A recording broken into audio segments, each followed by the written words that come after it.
All right, let's just dive right in with one of the biggest what ifs in all of history. What if Germany had actually won World War II? It's a question that's as chilling as it is fascinating, right? I mean, this is the stuff of countless books, movies, and TV shows. But if we push all that fiction aside, what does the actual historical evidence tell us? What would have really happened? Well, the first thing we have to get our heads around is that a complete, total victory was pretty much impossible. I mean, take the invasion of Britain. That was a must-do for any kind of German win. And when you ask historians today what the chances of that invasion succeeding were, their answer is, well, it's basically zero. But here's the real kicker. Let's just say, for the sake of argument, they pulled it off. Against all odds, they won. The thing is, the empire they would have built was designed on a foundation so rotten, so completely unsustainable, that it was practically designed to collapse on itself. So let's get into exactly why that is. Okay, first up, let's look at the war itself. We're talking about an impossible, doomed victory from the get-go, and you'll see just how high the hurdles were for Germany to even have a shot. You know, from the very beginning, Germany was playing with a really bad hand.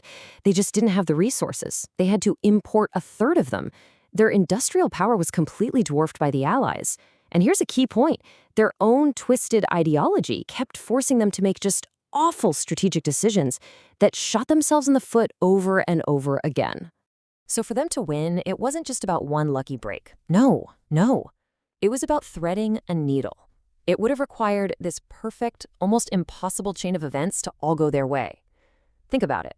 They'd have to annihilate the British at Dunkirk, then win the Battle of Britain, then launch Barbarossa way earlier to beat the Russian winter, and somehow keep the US out of the war, and break the Stalingrad encirclement. If even one of those things went wrong, game over. And this table really puts it all into perspective, doesn't it? It breaks down the odds. So, wiping out the British at Dunkirk, yeah, that was actually pretty likely, a high probability. But winning the Battle of Britain, or building their own atomic bomb, the chances were incredibly low. To put it in poker terms, they needed a royal flush to win, but the hand they were dealt was more like a pair of twos.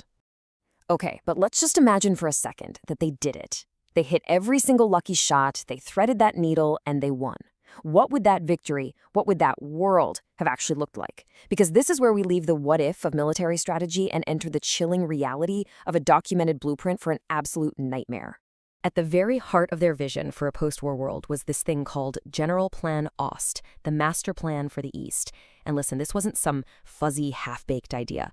This was a cold, calculated, bureaucratic blueprint, a step-by-step plan for the genocide, deportation, and enslavement of millions upon millions of Slavic people, all to create living space for German colonists. And the numbers are just mind-boggling. The plan targeted 31 million people. 31 million human beings who were officially labeled racially undesirable and slated for elimination. We're talking about engineered starvation, mass deportations, and straight-up murder. This chart just lays out the horrifying specifics in black and white. Look at these numbers. They plan to remove, and we know what that means, 85% of the Polish population, 85% of Lithuanians, 75% of Belarusians. This wasn't just collateral damage. This was a plan to literally erase entire peoples, entire cultures from existence. This was the goal of the war. And all of this genocidal plan, was directly connected to the other fatal flaw baked into the Nazi state, its economy. It was basically a giant house of cards, an entire machine built on plunder and nothing else. So you've probably heard about the so-called Nazi economic miracle in the 1930s, right? Well, when you unpack it, it's pretty simple and pretty predatory. Step 1, kickstart the economy with big projects like the Autobahn. Step 2, pour a ton of money into rearming the military. Step 3, hide the massive, insane debt you're wrecking up. Which leads to Step 4, the only way to pay for it all, plunder. They had to go to war and loot other countries just to keep the whole thing from going bankrupt. So that whole myth of German efficiency, it's just that, a myth. The reality was a debt-fueled pyramid scheme. It was an economic model that could only survive by constantly finding new victims to conquer and steal from. Think about that. Peace wasn't an option for them. Peace would have meant instant economic collapse. And what fueled this brutal system? People. 12 million of them. By 1944, 12 million people had been kidnapped from their homes all across Europe and forced into slave labor. They were the ones powering the German war machine, often literally worked to death in the most horrific conditions you can imagine. The entire economy, the whole thing, depended on this monstrosity. So, when you put it all together, the military long shot, the genocidal ideology, this parasitic economy, it all points to one single conclusion. The empire was doomed from the start. It was designed from its very conception for an inevitable, unavoidable collapse. Because let's be clear, a victory wouldn't have meant peace. Not at all. It would have kicked off a new and maybe even more terrifying Cold War.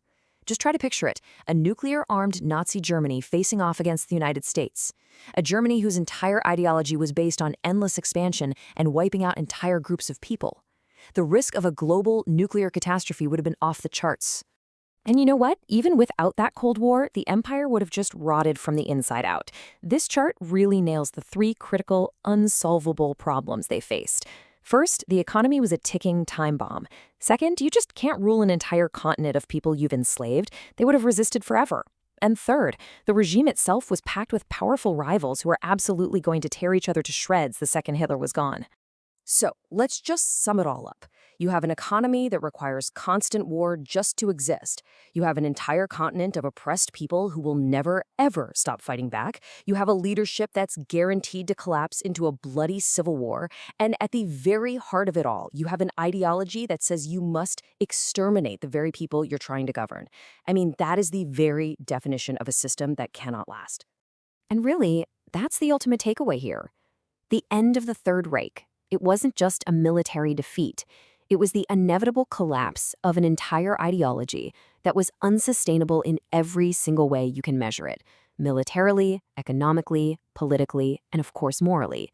It was, from the very start, designed to fail. Which really leaves us with one last big question to think about. In a world where we still see conflicts fueled by ideologies of hate and conquest, what does this all teach us?